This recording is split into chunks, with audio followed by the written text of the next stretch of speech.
শেখ হাসিনাকে ফেরত আনতে ডক্টর ইউনূস এবং নরেন্দ্র মোদির মধ্যে আলোচনা হয়েছে, তবে তা চূড়ান্ত নয় বলে জানিয়েছেন পররাষ্ট্র উপদেষ্টা তৌহিদ হোসেন।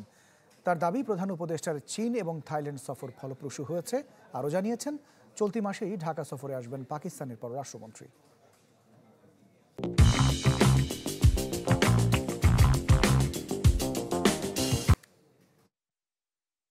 অন্তর্বর্তী সরকার দায়িত্ব নেবার পর থাইল্যান্ডের বিমস্টেক সম্মেলনের সাইডলাইনে প্রথমবার বৈঠকে মুখোমুখি হন ডক্টর মোহাম্মদ ইউনূস এবং নরেন্দ্র মোদি।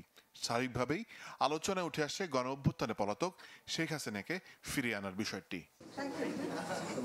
এ নিয়ে মঙ্গলবার পররাষ্ট্র মন্ত্রণালয়ে সাংবাদিকদের মুখোমুখি হন পররাষ্ট্র উপদেষ্টা তৌহিদ হোসেন। জানান, হাসিনার প্রত্যর্পণ নিয়ে আলোচনা হয়েছে নরেন্দ্র মোদির সাথে, তবে তা চূড়ান্ত কথা নয়। দেখুন, বিষয়টি উত্থাপিত হয়েছে, কিন্তু এটা নিয়ে চূড়ান্ত কোনো কিছু হয়নি। আমি এটুকুই বলবো, এটা নিয়ে চূড়ান্ত কোনো কথাবার্তা হয়নি, কাজে আমরা এটাকে এখানেই রাখি। আমরা তো তাদের কাছে চেয়েছি যে ফেরত দেওয়া হোক, তাকে বিচারের সম্মুখীন করার জন্য।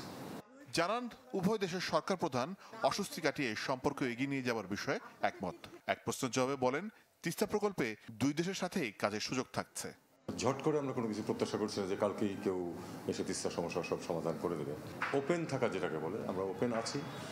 ভারতের সাথেও সহযোগিতা সম্ভব, চীনের সাথেও সম্ভব, কোনোটাতেই কোনো বাধা নেই।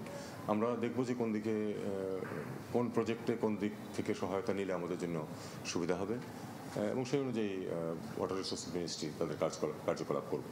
সার্বিকভাবে চীন ও থাইল্যান্ড সফর ফলপ্রসূ বলেও দাবি করেন পররাষ্ট্র উপদেষ্টা। আমার মনে হয় এটা বাই এন্ড লার্জ একটা পজিটিভ ইম্প্যাক্ট সৃষ্টি করেছে সম্পর্কের ক্ষেত্রে। মোর্শেদ হাসিব, চ্যানেল 24, ঢাকা।